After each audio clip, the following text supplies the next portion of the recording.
Will the market change? Absolutely. Can it go down a little bit? I've already admitted that I think that it could still go down. But if you find that right perfect house and you're planning on being there for 5 or 7 years, why take that chance? Hey everybody, it's Hussein Kabani, your favorite broker. And right now, I want to talk to you if you're a buyer. So the biggest question I get right now from buyers is it the right time to buy? Okay, so guys, right now, I would say it would be probably a pretty good time to buy, because if you were a buyer in, January, February, and part of March, you probably would have had a pretty rough time at that point. Well, we didn't have that much inventory, multiple offers across the board. We saw as little as 10 or 12 offers and as high as 70 offers on some homes. Like, it was ridiculous. So if you took that time to cool off, congratulations. And if you're entering the market right now, I think it's a great time to be entering the market. If you're a buyer, this is what I would recommend that you would do right off the bat, okay?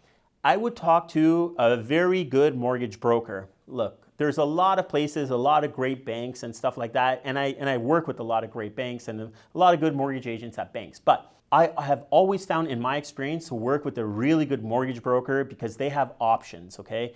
They're not constricted to what one bank at TD, their criteria is, or what RBC's criteria is. Good mortgage broker will understand what all of the lenders are looking for, and they would be able to place you with the right one that would make the most sense for you, hopefully getting you the lowest interest rate that you could possibly get at the same time. So very, very big step, guys, is to basically get pre-qualified with a good mortgage broker so you know what you can actually afford. Also, at the same time, when you're working with a mortgage broker, for the most part, you're not going to pay them any kind of fees. They're going to be compensated through the lender, okay? I will point out here, however, that if you start working with a B lender or if you go to a private lender, expect there to be fees, and sometimes they're quite a bit. So try your best to stick with the A lender. So now that you've got qualified, what's your next step? I would suggest that you work with a real estate agent, okay? And maybe the idea is that you don't actually work with the first person that you see. Maybe you do look for referrals, maybe you do your own research, and maybe a good idea is to meet with 2, 3, 4 of these agents first and just find out how they're going to be able to help you.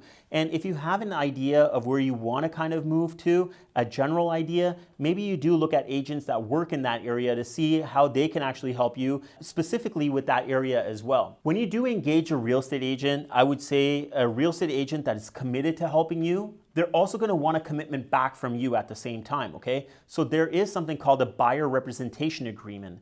And that basically means is that you're going to be committed to working with that agent, okay? And that contract could be 2 months, 3 months. It could be a determined time that you guys negotiate and agree to at the same time.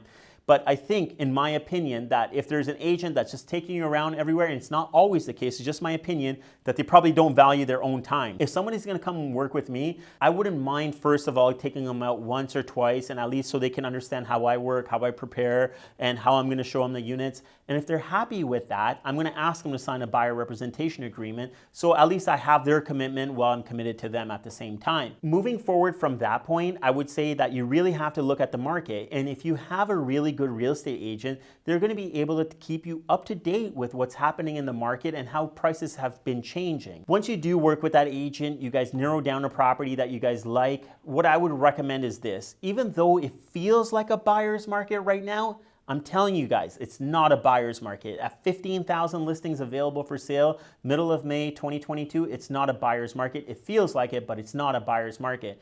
What I would say is that if you're a serious buyer, I would go in with a decent offer, okay? If you don't have any competition, I would still suggest to you, go below the asking price, okay? There's chances that there's room to play around with that price. But if it doesn't make sense, don't go in $100,000 less than that offering price if the things make sense. How do you know if it makes sense? Well, what your agent is going to do for you is they're going to run the comparable sales within that area for you to show you what's recently sold. And what I mean by recently sold, what's sold in the last like 30 days or even sooner. I don't want to be looking at comparable sales from February.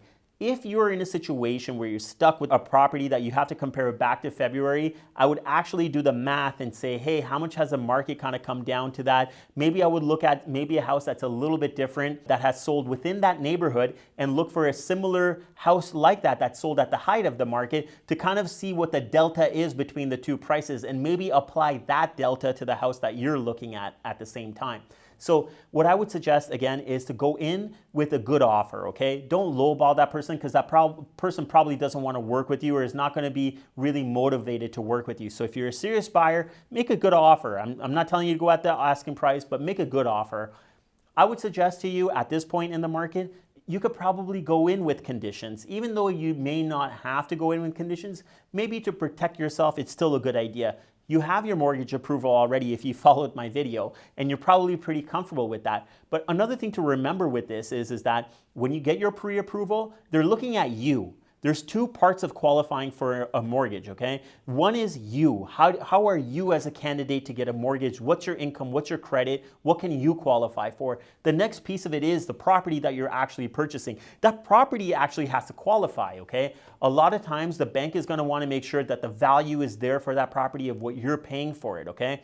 So I would suggest if you have an opportunity to put in a financing condition, okay?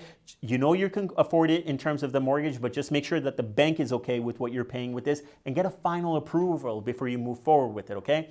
Home inspection. Home inspections, I always think are a great idea. People think I'm nuts. I have brand new homes that I purchase have inspected by a very good home inspector as well. Even in multiple offer situations where my clients have purchased homes and they haven't had a chance to do a home inspection, I strongly recommend once they do close on the property to do a home inspection. So if we're in this market right now and you could put in a home inspection condition and have your home inspection done prior to you firming up, I would do that, okay? Go in with a good offer. Doesn't have to be crazy, but go in with a good offer. Have your conditions in there. Make sure you're protecting yourself and fulfill those conditions and then feel comfortable when you're moving on with it.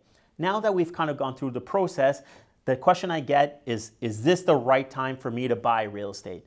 Guys, I would refer you back to how the prices were at the height of the market and where we are at right now.